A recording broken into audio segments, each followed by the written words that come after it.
விக்கிரகத்தை வந்து நம்ம எப்படி எடுத்து வச்சு கல்க சாதனம் பண்ணணும் அப்படின்னு சொல்லி ஒரு முடிவு நம்ம எடுத்தோம். அப்புறம் கல்க சாதனம் வேணான்னு சொன்னோம். ஆனால் இன்னைக்கு நடந்த ஒரு அதிசயமான ஒரு விஷயம் என்னன்னு கேட்கும்போது, காலையில் ஒரு தோட்ட யதார்த்தமாக தான் பேசிகிட்டு இருக்கேன். இந்த மாதிரி விஷயங்கள்லாம் எடுத்து சொல்கிறாரு. அப்படிங்கும்போது என்ன பெரும்பான்மை நினைக்கிறாங்க அதான் நடக்குது. ஏன்னா கும்பாபிஷேகத்துக்கு ஒரு இடத்துல விக்கிரகம் ஸ்தாபனம் ஆகும். பெரிய விக்கிரகமாக இருக்கிறனால எடுத்து ஜனங்கள் வர இடத்துல நம்ம எடுத்து கொண்டு பொசிஷன் பண்ணுறதுல நமக்கு சிரமங்கள் இருக்குது. அதே மாதிரி விக்கிரகத்தை சரி பண்ணுறதுக்குன்னு ஒரு வெளியே ஒரு சிறப்புக்காக தான் முதல் எடுத்து வைக்கிறதுக்கு நாளாக பிடிச்சோம். அப்படிங்கும்போது நம்ம என்னதான் நினைச்சாலும் அவர் என்ன நினைக்கிறதோ அதான் நடக்குது. அப்படிங்கிற ஒரு ரூபத்தில் இன்னைக்கு இந்த மாலை வேலையில் இன்னைக்கு காலையில் ரோகிணி நட்சத்திரம், இதுக்கு அடுத்து சாயம் பொழுது இன்னைக்கு இருக்கக்கூடிய நட்சத்திரம் மிருகசீரிஷ நட்சத்திரம். தற்போது மிருகசீரிஷ நட்சத்திரத்துக்கு தனி சிறப்புங்கிறது இருக்குது. மிருகசீரிஷ நட்சத்திரத்தில் நிறைய ஞானிகள் பிறந்திருப்பாங்க. உலகத்தில் அதாவது ஒரு ஆஸ்தான குரு ஒருத்தர் இருந்தார், வேங்கடசூரி சுவாமி. அவர் பேர் சங்கீத ராமாயணத்தை எழுதியிருக்கார். இன்னும் வெளியே வராத பொக்கிஷம் அதெல்லாம் விஷயங்கள் அவ்வளோ இருக்குது. ஆனால் இவங்க எழுதியிருக்க இந்த ராமாயணம் சொல்லி பேச அங்கே இருக்கவும் படிச்சிருக்காரு. இப்போ தசரதருடைய அரசவையில் எத்தனை மந்திரிகள் இருந்தாங்கன்னு சொல்லி வால்மீகி ராமாயணமே சொல்கிறது. ஆனால் இவர் ராமாயணத்தை 7 மந்திரிகள் இருக்காங்க, இன்னார் பொறுப்பில் இருந்தாங்க, விளக்கங்கள்லாம் அதில் இருக்குது. அதே மாட்டங்கிறது இத்தனையோ நாள் நம்ம சொல்லியிருக்கோம். வெங்கட் ராம்னு சொல்லி சொல்கிறோம், வெங்கட் ராம்னு சொல்கிறோம். இந்த வெங்கட் ராம்ங்கிறதுக்கு அர்த்தம் நிறைய பேருக்கு தெரியறதில்லை. அதாவது வடக்க மொழியில் ஒவ்வொரு மொழியில் ரொம்ப பாடிக்கேற்ற விஷயங்கள் இருக்குது. இந்த கஜினி முகமது படையெடுக்கும்போது சோமநாத இருக்கக்கூடிய கஷேத்திரத்தில் முதல் ஜோதிலிங்கம் சோமநாத சுவாமி சன்னதியில் நிறையா சொத்துக்கள் இருந்திருக்கு. படையெடுக்கும்போது அங்கே இருக்கிறது நிறைய கொள்ளையடிச்சு போகும்போது நிறைய சௌராஷ்டிர பிராமணர்கள் கொல்லப்பட்டாங்க. கிட்டத்தட்ட சொல்கிறது பார்த்தீங்கன்னா பூனல் கலந்தது டன்னு கணக்கில்னு சொன்னாங்க. வரலாற்று எழுதப்பட்டிருக்கு. அப்படிங்கும்போது 16 தடவை போரிட்ட பின்னாடி தான் விஜயதசமி அன்னைக்கு ஆயுதங்களுக்கு முதல்ல பிரயோகம் பண்ண மாட்டாங்க அப்படின்னு சொல்லி விஷயம் தெரிஞ்சு தான் அடிச்சிருக்காங்க.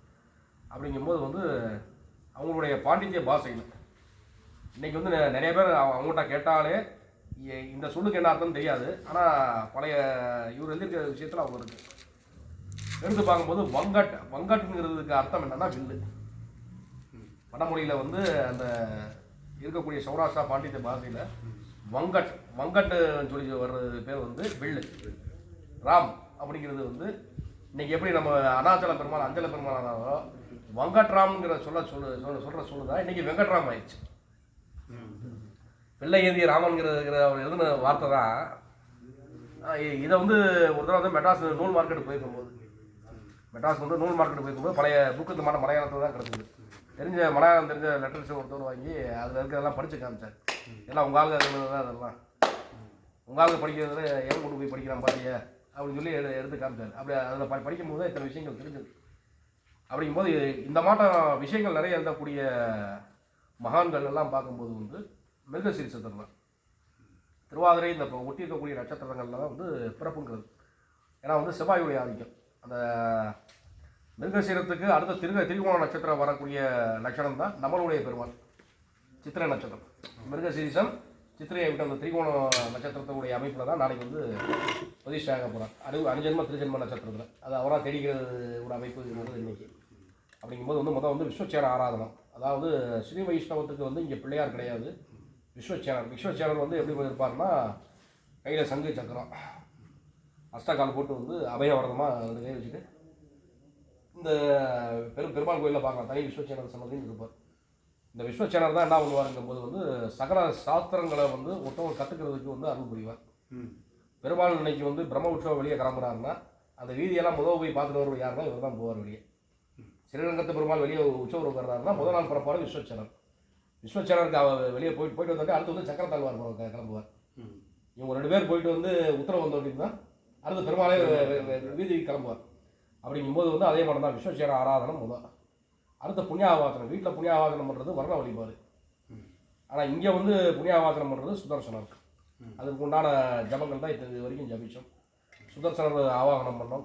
கோயிலில் வந்து நாளைக்கு பிரதிஷ்டை ஆக போகுது. பிரதிஷ்டை ஆகிறதுக்கு சுதர்சனர் நம்மளை வந்து பெருமாளை என்னைக்கு வந்து காக்கணும். ஏன்னா கோயில் வேலைகள்னு எத்தனை இருக்குது. இதை வந்து உச்சித காலத்தில் நமக்கு முடிச்சு கொடுக்கணும். சக்கரத்தாழ்வார் வந்து அந்த பிரார்த்தனை பண்ணி தீர்த்தங்கள்லாம் இப்போ வந்து புண்ணியாவாசனம் சகசிராரா கும்பட்டுங்கிறது இவருடைய மூல மந்திரம். அந்த மூல மந்திரங்கள்லாம் ஜெபிச்சு ஆச்சாரியர் இப்போ போச்சனம் பண்ணிட்டு வந்தார்.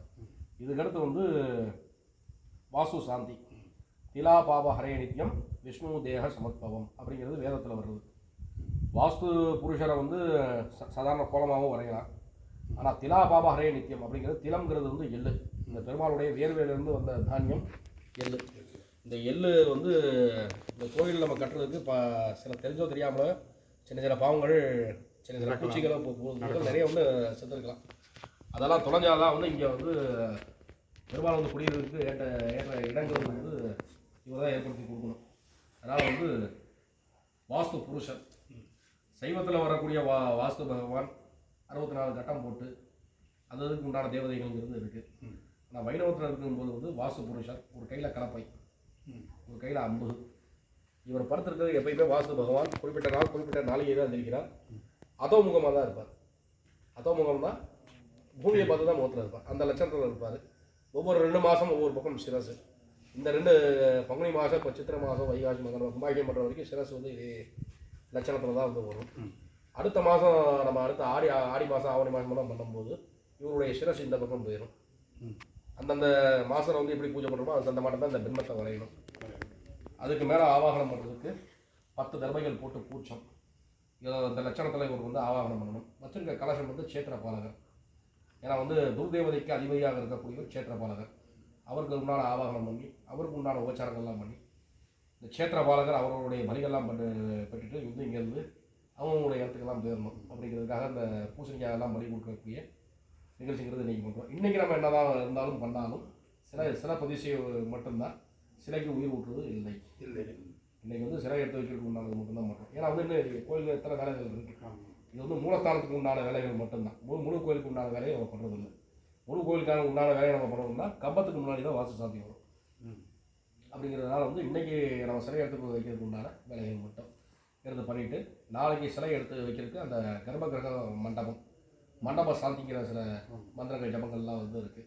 அதுக்கு உண்டான ஹோமங்கிறது இங்கே முன்னாடி வச்சு நம்ம நாளைக்கு காலையில் பண்ணிவிட்டு அந்த தீர்த்தமெல்லாம் புரோச்சனம் பண்ணிவிட்டு காலையில் 9 மணிக்கு மேலே 10:30 மணிக்குள்ளே சிலை எடுத்து வைக்கக்கூடிய நிகழ்ச்சிகள் பார்க்குறோம். இப்போ பண்ணுறது வந்து வாஸ்து சாந்தி. அவருக்கு உண்டான ஆவாகனம் உபச்சாரம்லாம் பண்ணிவிட்டு ஹோமங்கிறது பண்ணுவோம். ஒரு 1/2 மணி நேரம் ஆகும். எல்லோரும் வந்து சேவிச்சுக்கலாம். பூசணிக்காய் பலியெல்லாம் கொடுக்கும்போது சின்ன குழந்தைங்க யாரும் வரல.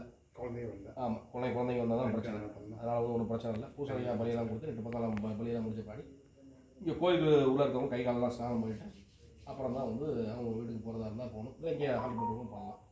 இதான் விஷ்ணு சக்கரவே திரேடாடுகதே பதம்